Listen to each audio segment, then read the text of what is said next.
Yesus dimanapun berada, mungkin yang lagi work from home ataupun work from office ya, jangan lupa untuk selalu ikuti protokol kesehatan ya. Mudah-mudahan di sini semua generasi Yesus selalu dalam keadaan sehat. Amin. Baik, sebelum kita mulai ibadah kita pada hari ini, saya akan pimpin dalam doa. Bapa yang baik, Bapa yang bertahta di dalam kerajaan sorga, kami boleh mengucap syukur Tuhan bahwa di setiap nafas kehidupan yang boleh kami rasakan pada hari ini, Tuhan selalu menyertai kami. Tuhan Yesus yang baik, sebentar kami akan memulai ibadah kami. Kiranya Kau berkati Tuhan dari awal, pertengahan, hingga akhir dari ibadah ini ya Tuhan. Kami yakin dan percaya bahwa Engkau selalu ada di tengah-tengah hidup kami.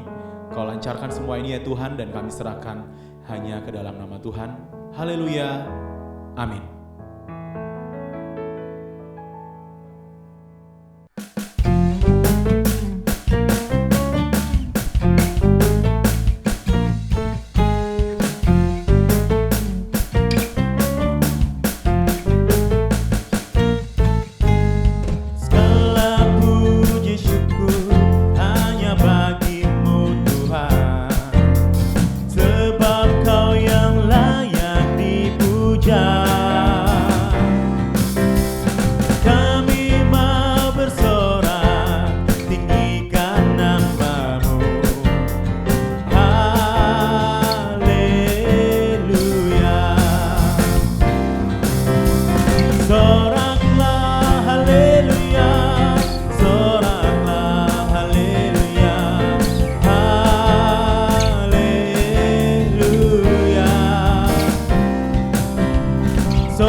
God Almighty. For He is the Lamb, for He is the Lamb. You are holy, holy. Are you Lord God Almighty? For He is the Lamb, for He is the Lamb. You are holy, holy. Are you Lord God Almighty? For He is the Lamb, for He is the Lamb. Holy, holy. Are you Lord God Almighty? For He is the Lamb, for He is the Lamb, for He is the Lamb, for He is the Lamb.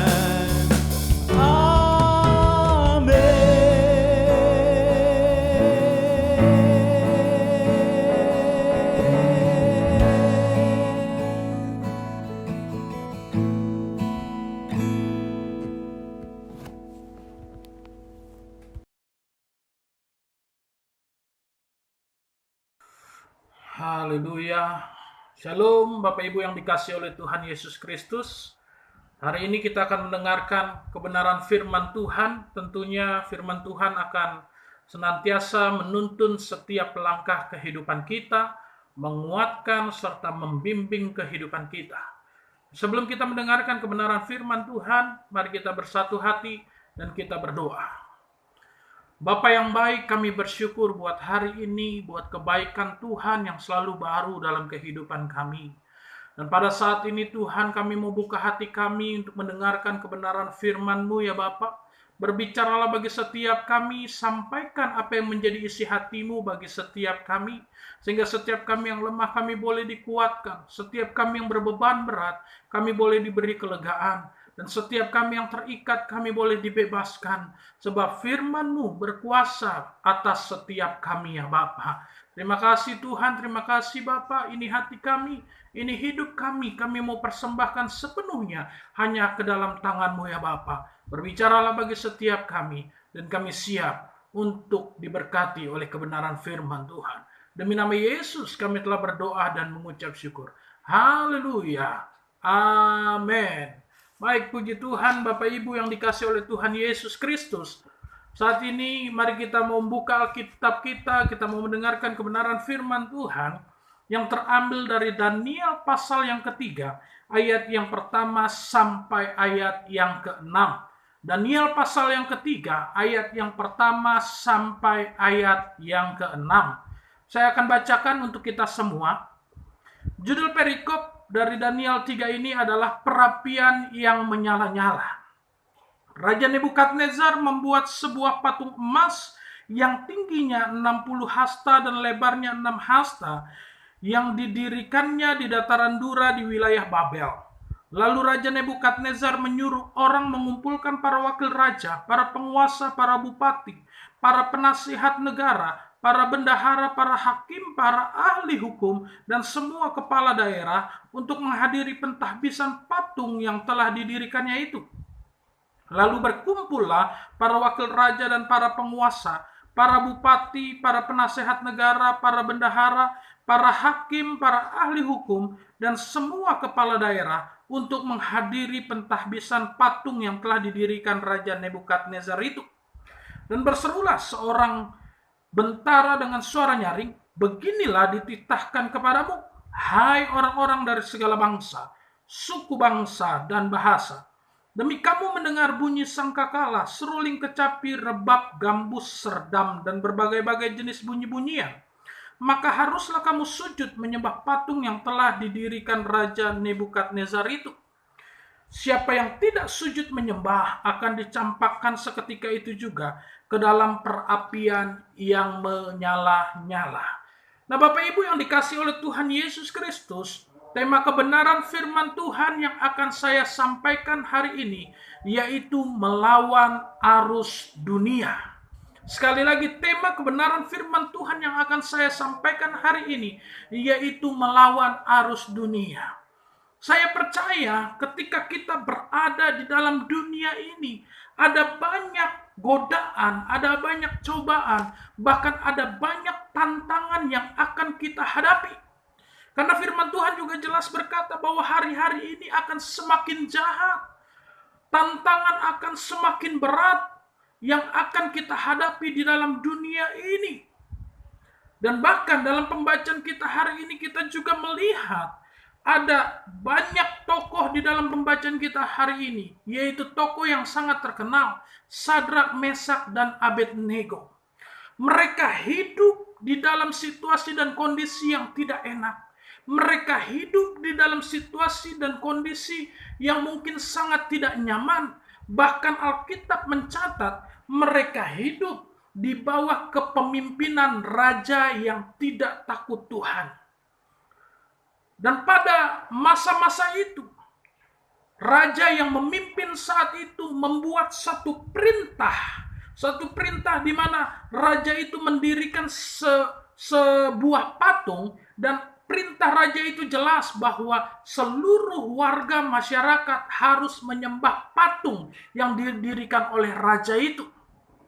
Dan Alkitab juga mencatat jelas sekali bahwa barang siapa yang tidak menyembah patung itu, dia akan dihukum mati, dia akan dimasukkan ke dalam perapian yang menyala-nyala. Ini satu situasi dan kondisi yang sangat tidak enak, yang sangat menakutkan tentunya. Dipimpin oleh raja yang tidak takut Tuhan. Tapi saat ini kita akan melihat bagaimana Sadrak, Mesak, dan Abednego dapat menghadapi, dapat melawan setiap arus dunia yang jahat. Dan kita lihat juga situasi dan kondisi hari-hari ini. Ada banyak hal yang tentunya tidak pernah kita duga. Ada banyak kejadian-kejadian yang seringkali mungkin membuat kita kaget, membuat kita takut, membuat kita khawatir. Dan pilihan ada di dalam diri kita. Haruskah kita terbawa oleh arus dunia ini? Atau sebaliknya, kita maju dan melawan setiap arus dunia ini? Nah, saat ini kita akan belajar dari kehidupan Sadrak, Mesak, dan Abednego. Bagaimana caranya kita dapat melawan arus dunia ini? Bagaimana sikap hidup kita ketika kita berada di dalam dunia yang jahat ini? Bagaimana sikap hidup kita ketika kita diperhadapkan oleh tantangan pergumulan yang ada di dalam dunia ini? Minimal ada 3 kebenaran yang akan saya sampaikan hari ini, yang tentunya akan menjadi pelajaran yang sangat berharga dan akan memberkati setiap kita. Bagaimana kita harus melawan arus dunia ini? Ketika ada tantangan, ketika ada pergumulan, ketika ada godaan yang dunia ini berikan, bagaimana kita harus bersikap, bagaimana kita harus menghadapi semuanya itu. Yang pertama, mari kita baca dalam ayatnya yang ke-12. Daniel pasal yang ketiga, ayat yang ke-12 berkata seperti ini. Ada beberapa orang Yahudi yang kepada mereka telah Tuanku berikan pemerintahan atas wilayah Babel, yakni Sadrak, Mesak, dan Abednego. Orang-orang ini tidak mengindahkan titah Tuanku, ya Raja. Mereka tidak memuja dewa Tuanku dan tidak menyembah patung emas yang telah Tuanku dirikan. Ayat ini berkata bahwa Sadrak, Mesak, dan Abednego tidak mengindahkan titah yang diberikan oleh raja. Sadrak, Mesak, dan Abednego tidak melakukan penyembahan berhala. Dia tidak mau menyembah patung yang didirikan oleh raja. Padahal jelas sekali ada konsekuensi bagi setiap orang yang tidak menyembah patung itu. Bahkan jelas sekali ancamannya. Barang siapa yang tidak menyembah patung itu, dia akan mati. Suatu ancaman yang gak gampang, Bapak Ibu. Tetapi yang hebat dari Sadrak, Mesak, dan Abednego, sekalipun ada tantangan, sekalipun ada ancaman, sekalipun mungkin dia harus mati, tetapi Sadrak, Mesak, dan Abednego mengambil keputusan untuk tetap berdiri di dalam kebenaran. Dengan kata lain, dalam menghadapi arus dunia, Sadrak, Mesak, dan Abednego mengambil keputusan untuk tidak kompromi dengan dosa. Jadi pertama yang saya pelajari, ketika kita menghadapi arus dunia ini, ketika kita ingin melawan arus dunia ini, ketika kita diperhadapkan oleh banyak godaan, banyak tantangan yang diberikan oleh dunia ini, yang pertama yang harus kita lakukan, kita tidak boleh kompromi dengan dosa. Ada banyak mungkin godaan yang dunia berikan. Ada banyak tawaran mungkin yang dunia berikan. Ada banyak alasan mungkin untuk kita melanggar kebenaran firman Tuhan. Tetapi sebagai anak Tuhan, sebagai hamba Tuhan, kita harus memiliki ketetapan untuk tidak kompromi dengan dosa. Amin. Ini nggak gampang Bapak Ibu. Tetapi saya percaya orang yang tidak kompromi dengan dosa, orang yang berani mengambil keputusan untuk hidup benar, hidupnya pasti diangkat oleh Tuhan. Hidupnya pasti dipakai oleh Tuhan. Salah satu contoh lagi dalam Alkitab, orang yang tidak kompromi dengan dosa dan hidupnya diangkat oleh Tuhan adalah Yusuf. Ketika dia digoda oleh Tante Po atau Tante Potifar, ketika dia digoda untuk melakukan dosa, Yusuf punya kesempatan untuk melakukan dosa. Yusuf punya kesempatan untuk jatuh di dalam dosa dan mengikuti apa yang diinginkan oleh Tante Potifar. Tetapi apa yang dilakukan Yusuf? Sekalipun dia punya kesempatan untuk melakukan dosa, tapi dia tetap mengambil keputusan untuk tidak kompromi dengan dosa. Walaupun karena keputusannya itu, dia harus masuk ke dalam penjara. Tetapi Alkitab mencatat bahwa Tuhan tidak pernah tertidur. Tuhan selalu tahu apa yang kita lakukan. Tuhan selalu tahu apa yang menjadi keputusan di dalam kehidupan kita. Ketika Yusuf mengambil keputusan untuk tidak kompromi dengan dosa, hidupnya diangkat oleh Tuhan. Alkitab mencatat hidup Yusuf diangkat oleh Tuhan. Ketika Sadrak, Mesak, dan Abednego mengambil keputusan untuk tidak kompromi dengan dosa, hidupnya juga diangkat oleh Tuhan. Oleh karena itu Bapak Ibu yang dikasihi oleh Tuhan Yesus Kristus, dunia ini mungkin akan semakin jahat. Dunia ini mungkin akan terus menawarkan sesuatu yang menggiurkan daging kita. Dunia ini mungkin terus memperhadapkan kita dengan tantangan pergumulan yang sangat berat. Tetapi satu hal yang harus kita ketahui, kita harus memiliki komitmen untuk tidak kompromi dengan dosa. Amin. Apapun alasannya, kita harus berani berdiri di dalam kebenaran. Dan saya percaya ketika kita mengambil keputusan untuk tidak kompromi dengan dosa, ada banyak mungkin gunjingan, akan banyak mungkin cemoohan, akan banyak mungkin tantangan yang seringkali mungkin berkata, sok suci, sok kudus. Tetapi dengar baik, apapun tantangannya, apapun alasannya, mari bersama Tuhan kita harus tetap mengambil keputusan untuk tidak kompromi dengan dosa. Lalu yang kedua, apa yang harus kita lakukan untuk kita menghadapi arus dunia ini, sehingga kita tidak terbawa oleh arus dunia ini, sehingga kita tidak terbuai oleh tawaran-tawaran dunia ini, sehingga kita tidak mudah dikalahkan oleh arus dunia kehidupan ini. Apa yang harus kita lakukan? Yang kedua, mari kita baca dalam ayatnya yang ke-17 sampai ayat yang ke-18. Daniel pasal yang ketiga, ayat 17 sampai 18 berkata seperti ini. Jika Allah kami yang kami puja sanggup melepaskan kami, maka ia akan melepaskan kami dari perapian yang menyala-nyala itu, dan dari dalam tanganmu ya Raja. Tetapi seandainya tidak, hendaklah Tuanku mengetahui ya Raja, bahwa kami tidak akan memuja dewa Tuanku, dan tidak akan menyembah patung emas yang Tuanku dirikan itu. Ini satu kalimat, satu statement yang sangat luar biasa, yang sangat dan bahkan selalu memberkati kehidupan saya pribadi. Sadrak, Mesak, dan Abednego ketika diperhadapkan oleh sebuah ancaman, sebuah bahaya, ketika diperhadapkan oleh godaan mungkin untuk dia menyembah berhala, Sadrak, Mesak, Abednego berkata seperti ini, jika Tuhan yang aku sembah sanggup menolong aku pasti akan selamat bahkan dari perapian yang menyala-nyala itu.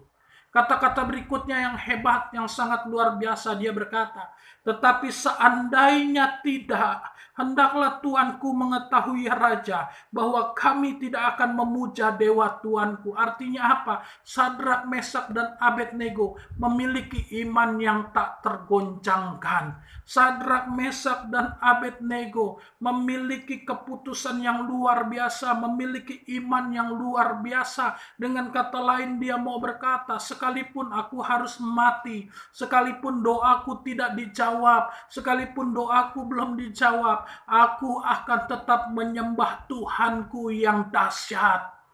Artinya apa? Iman yang dimiliki oleh Sadrak, Mesak, dan Abednego adalah iman yang tidak dipengaruhi oleh situasi dan kondisi.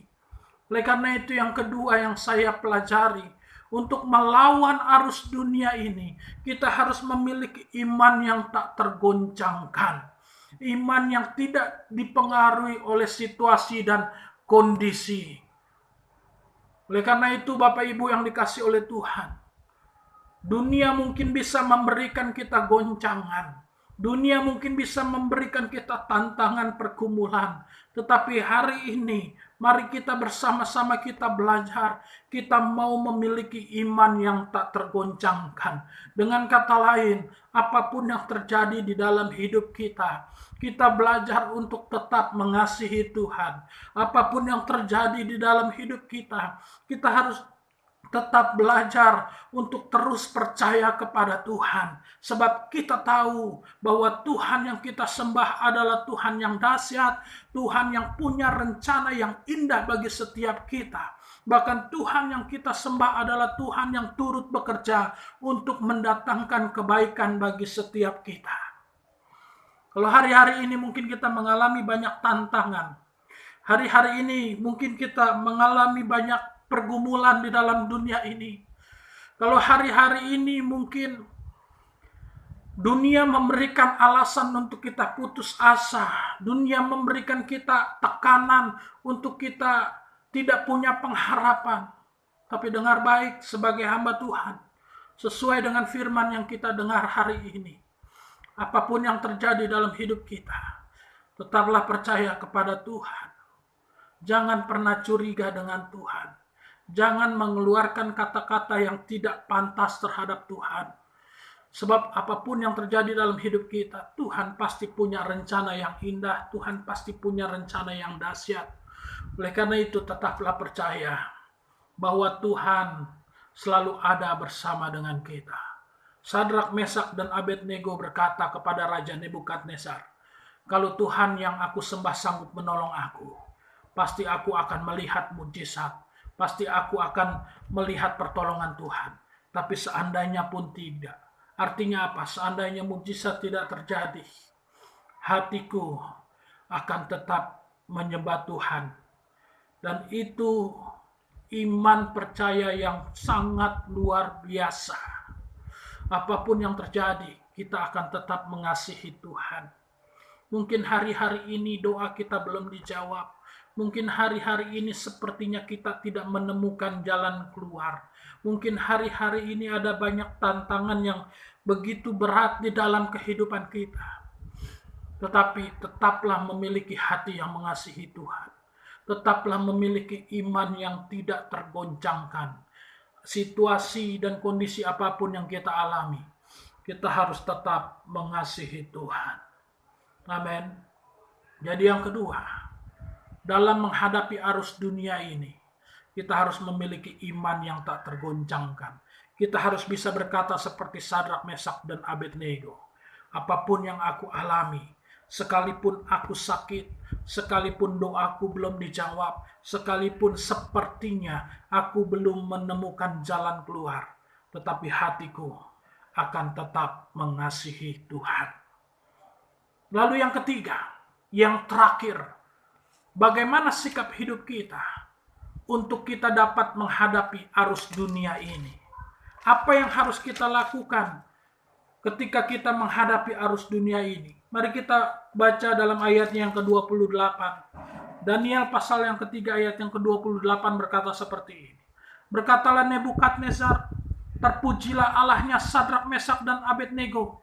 Ia telah mengutus malaikatnya dan melepaskan hamba-hambanya yang telah menaruh percaya kepadanya dan melanggar titah raja, dan yang menyerahkan tubuh mereka karena mereka tidak mau memuja dan menyembah Allah manapun kecuali Allah mereka. Di sini dikatakan, berkatalah Nebukadnezar, terpujilah Allahnya Sadrak, Mesak, dan Abednego. Dari mulut seorang raja yang tidak takut Tuhan, dari mulut seorang raja yang menyembah berhala, keluar kata-kata pengagungan bagi Tuhan. Terpujilah Allahnya Sadrak, Mesak, dan Abednego. Kenapa Nebukadnezar bisa berkata terpujilah Allahnya Sadrak, Mesak, dan Abednego? Karena dia melihat sikap hidup Sadrak, Mesak, dan Abednego yang tidak mudah dipengaruhi oleh dunia ini. Artinya apa? Sadrak, Mesak, dan Abednego telah menjadi berkat, telah menjadi kesaksian bagi Raja Nebukadnezar. Jadi yang ketiga yang saya pelajari untuk melawan arus dunia ini, yang ketiga, hidup kita harus jadi berkat. Di tengah dunia yang jahat ini, di tengah dunia yang semakin hari semakin jahat, hidup kita harus bisa menjadi berkat. Lewat hidup kita orang lain mengenal Tuhan.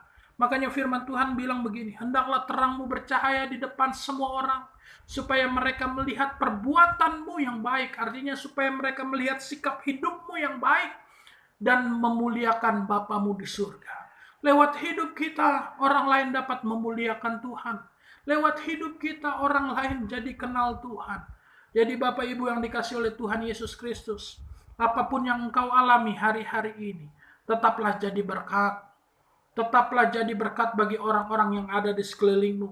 Mungkin engkau punya penderitaan, mungkin engkau punya masalah, tetapi jangan jadikan alasan, jangan jadikan masalah itu sebuah alasan untuk engkau terus-terusan mengasihani dirimu sendiri. Jangan jadikan masalah itu sebuah alasan untuk engkau tidak mau menjadi berkat bagi orang lain. Seringkali mungkin kita berkata, hidup saya saja susah, masalah saya saja banyak, ngapain saya pikirin orang lain? Tetapi hari ini firman Tuhan jelas berkata, sekalipun di tengah permasalahan yang kita hadapi, sekalipun ada banyak pergumulan yang kita hadapi, tetapi kita selalu punya kesempatan, selalu punya alasan untuk kita bisa tetap menjadi berkat bagi sekeliling kita. Dan biarlah lewat hidup kita, orang lain boleh melihat Kristus. Di tengah tantangan, di tengah pergumulan, orang lain dapat melihat perbedaan yang nyata di dalam kehidupan kita. Sehingga mereka berkata, wow, dia punya masalah yang berat, tapi dia bisa tetap menolong orang. Dia punya masalah yang berat, tapi dia masih bisa tetap bersuka cita. Dia punya masalah yang berat, tapi dia masih bisa peduli terhadap orang lain. Sehingga hidup kita bisa jadi berkat. Dan biarlah firman Tuhan ini boleh menjadi berkat bagi setiap kita. Untuk melawan arus dunia ini, yang pertama, jangan kita kompromi dengan dosa. Yang kedua, kita harus punya iman yang tak tergoncangkan. Artinya, masalah, situasi, dan kondisi apapun yang kita alami, iman percaya kita tetap berkata bahwa Tuhan Yesus baik, Tuhan Yesus dahsyat. Untuk melawan arus dunia ini, sikap hidup kita harus menjadi sikap hidup yang menjadi berkat. Dimanapun kita berada, kita bisa memberikan kesaksian. Dimanapun kita berada, kita dapat menjadi berkat. Dan orang lain dapat mengenal Tuhan lewat kehidupan kita. Amin buat firman Tuhan. Mari kita berdoa. Bapa yang baik, terima kasih buat hari ini, buat firman yang telah kami dengar. Kami percaya ketika kami hidup di dalam dunia ini, Kami akan diperhadapkan oleh banyak hal yang mungkin tidak enak bagi kehidupan kami. Mungkin kami diperhadapkan oleh banyak masalah, tantangan, dan pergumulan. Bahkan ada banyak godaan yang terus menarik kami jauh daripada Tuhan. Tapi hari ini kami belajar dari kebenaran firman-Mu ya Bapa. Biarlah melalui kebenaran firman ini kami boleh terus belajar untuk senantiasa melawan arus dunia ini. Dengan cara kami tidak mau kompromi dengan dosa. Dan kami mau melawan arus dunia ini dengan iman yang tak tergoncangkan. Artinya apapun yang kami alami, kami mau tetap percaya Tuhan punya rencana yang indah. Tuhan punya rencana yang dahsyat. Dan Tuhan tidak pernah gagal bagi kehidupan kami. Dan dalam melawan arus dunia ini ya Bapa, kami mau tetap menjadi berkat. Sehingga lewat hidup kami, orang lain dapat berkata, terpujilah Allah yang disembah oleh kami. Lewat kehidupan kami, orang lain dapat mengenal Kristus ya Bapa. Terima kasih Tuhan. Pakai kehidupan kami untuk menjadi perpanjangan tangan-Mu. Pakai kehidupan kami untuk menjadi alat di tangan-Mu ya Bapa. Dan saat ini Tuhan, kami mau akhiri ibadah kami pada hari ini. Dan kami mau terima berkat yang daripada-Mu. Mari kita arahkan hati kita pada Tuhan. Kita angkat kedua tangan kita di hadapan Tuhan. Terimalah berkat yang daripada Tuhan. Dan biarlah berkat daripada Allah Bapa, cinta kasih yang daripada Tuhan Yesus Kristus, serta penyertaan yang sempurna, urapan yang sempurna daripada Roh Kudus, boleh menyertai setiap kita, memberkati dan menjadikan kita berkat dimanapun kita berada. Mulai hari ini, besok dan bahkan sampai selama-lamanya, Tuhan Yesus datang kembali. Haleluya. Sama-sama kita katakan, amin.